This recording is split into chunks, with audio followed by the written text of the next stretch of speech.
الحق من ربك فلا تكن من الممترين.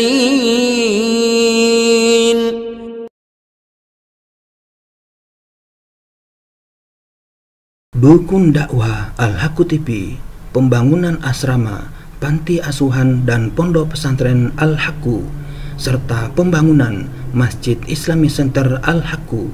Salurkan donasi Anda melalui Bank Syariah Indonesia dengan nomor rekening 7726170370 dengan kode bank 451 atas nama Muhammad Rais, pengasuh panti asuhan dan pondok pesantren Al-Haqqu.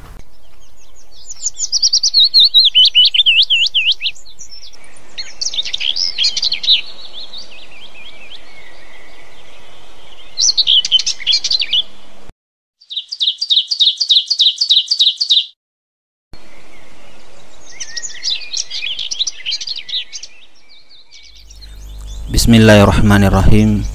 Assalamualaikum warahmatullahi wabarakatuh. Alhamdulillahi rabbil alamin. Wassalatu wassalamu ala nabiyyina Muhammadin wa ala alihi wa ashabihi wa man tabi'ahuda ila yaumiddin, amma ba'd. Para sobat Al-Haqqu TV yang dimuliakan Allah Subhanahu wa taala. Alhamdulillah, kita bersua kembali dalam rangka melanjutkan penyampaian materi tentang Sirah Nabawiyah karya Syekh Sofiur Rahman Al-Mubarakfuri. Kali ini kita telah sampai ke bagian yang ke-49 dengan judul Keberhasilan Dakwah Islam dan Pengaruhnya. Sebelum kita mengayunkan langkah berikutnya untuk menyimak masa-masa terakhir dari kehidupan Rasulullah SAW, ada baiknya jika kita memandang sekilas kinerja yang agung dan sekaligus merupakan inti dari kehidupan beliau, yang karenanya beliau berbeda dengan para rasul dan nabi yang lain, hingga Allah mengangkat beliau sebagai pemimpin bagi orang-orang yang terdahulu dan orang-orang di kemudian hari. Dikatakan kepada Rasulullah SAW di dalam surah Al-Muzammil, A'udzubillahi minasyaitonirrajim, ya ayyuhal muzammil qumil laila illa qalila. Hai orang-orang yang berselimut, yaitu Muhammad sallallahu alaihi wasallam, bangunlah untuk salat pada malam hari kecuali sedikit darinya, dan seterusnya. Begitu pula dalam surah Al-Muddatsir, hai orang-orang yang berselimut, bangunlah dan berilah peringatan, dan seterusnya. Karena perintah inilah beliau bangkit lebih dari 20 tahun memanggul beban amanat yang sangat besar di bumi ini, beban seluruh kehidupan manusia, beban seluruh akidah, beban perjuangan dan jihad di berbagai medan. Beliau memanggul beban perjuangan dan jihad di kancah perasaan manusia yang tenggelam dalam ilusi dan konsepsi jahiliyah, yang diberati beban kehidupan dunia, yang dilumuri noda-noda syahwat. Ketika perasaan sebagian orang sudah bisa melepaskan diri dari semua jerat jahiliyah ini, mulailah peperangan lain di medan lain. Bahkan peperangan itu datang bertubi-tubi tiada henti-hentinya melawan musuh-musuh Allah dan para pendukungnya, serta mereka yang berpegang teguh kepada keyakinan jahiliyah, sebelum keyakinan jahiliyah ini berkembang biak di segala penjuru, lalu membentuk medan yang lain. Hampir semua jazirah Arab dirambah peperangan ini. Bahkan pasukan Romawi pun menggelar pasukan besar untuk menghadapi umat yang baru ini dan bersiap sedia menghadangnya agar tidak merambah ke utara. Selama berlangsungnya berbagai peperangan ini, peperangan pertama yang merupakan peperangan perasaan tidak pernah padam, karena ini merupakan peperangan abadi. Pemicunya adalah setan yang sesaat pun tidak pernah terpicing untuk mengusik sanubari manusia. Rasulullah SAW melaksanakan dakwah Allah di sana di tengah peperangan yang terus berkecamuk di berbagai medannya, sambil terus berusaha untuk mempertahankan kehidupan. Sementara orang-orang mukmin di sekitar beliau mengharapkan terciptanya keamanan dan ketentraman, beliau melaksanakan semua tugas ini dengan semangat yang tidak pernah mengendor dan penuh kesabaran. Pada malam harinya beliau bangun untuk beribadah kepada Allah, membaca Al-Quran dan tunduk kepada Allah seperti yang diperintahkannya. Begitulah Rasulullah SAW menjalani kehidupan dalam kancah peperangan yang seakan tidak ada ujungnya selama lebih dari 20 tahun. Selama itu pula beliau tidak pernah lalai terhadap satu urusan tertentu karena sibuk mengurusi urusan yang lain, hingga akhirnya dakwah Islam berhasil secara gemilang merambah kawasan yang amat luas, sulit diterima nalar manusia. Seluruh jazirah Arab tunduk kepada dakwah Islam.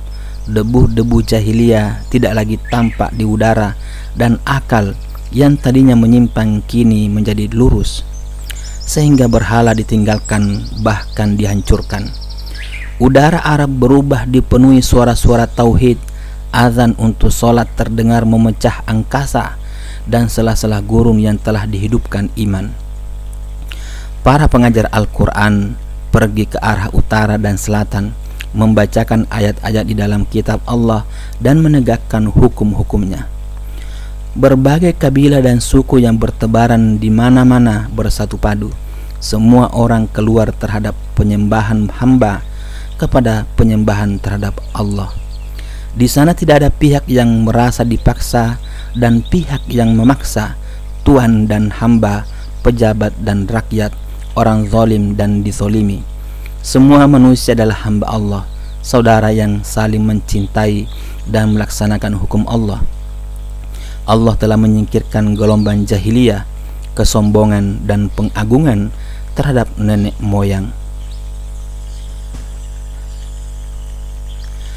Di sana tidak ada sisa-sisa kelebihan orang Arab atas non-Arab, ataupun kelebihan orang non-Arab atas orang Arab.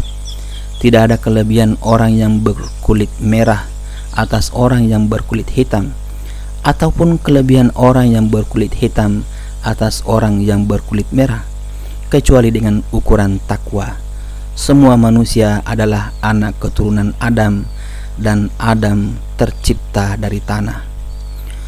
Berkat kelebihan dakwah Islam ini, terciptalah kesatuan bangsa Arab, kesatuan manusia, keadilan sosial, kebahagiaan manusia di segala aspek kehidupan dunia dan juga permasalahan kehidupan akhirat.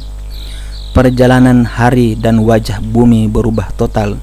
Garis sejarah bertoreh membentuk garis yang lurus, dan cara berpikir pun berubah drastis.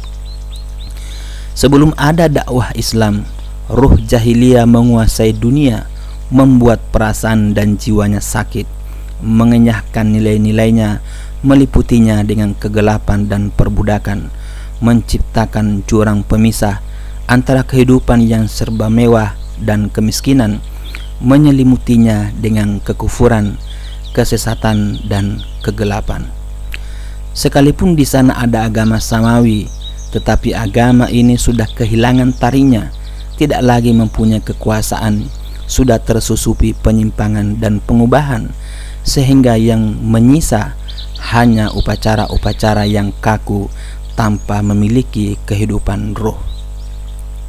Setelah dakwah Islam tampil memainkan perannya dalam kehidupan manusia, maka ruh manusia bisa lepas dari ilusi dan khurafat, dari penghambaan dan perbudakan, dari kerusakan dan pembusukan, dari noda dan penyimpangan. Manusia bisa lepas dari kezaliman dan kesewenang-wenangan, dari perpecahan dan kehancuran, dari perbedaan kelas, kediktatoran penguasa, dan pelecehan para dukun. Dakwah ini tampil membangun dunia berdasarkan kehormatan dan kebersihan, hal-hal yang positif dan membangun kebebasan dan pembaruan, berangkat dari pengetahuan dan keyakinan, kepercayaan dan iman, keadilan dan kehormatan, serta kinerja yang berkesinambungan untuk membangkitkan dan meningkatkan kehidupan serta memberikan hak kepada semua orang. Dengan tahap-tahap perkembangan ini, Jazirah Arab bisa menyaksikan kebangkitan yang penuh barokah yang tidak pernah disaksikan perkembangan macam apapun dan tidak pernah dijumpai yang seperti itu dalam perjalanan sejarah manusia.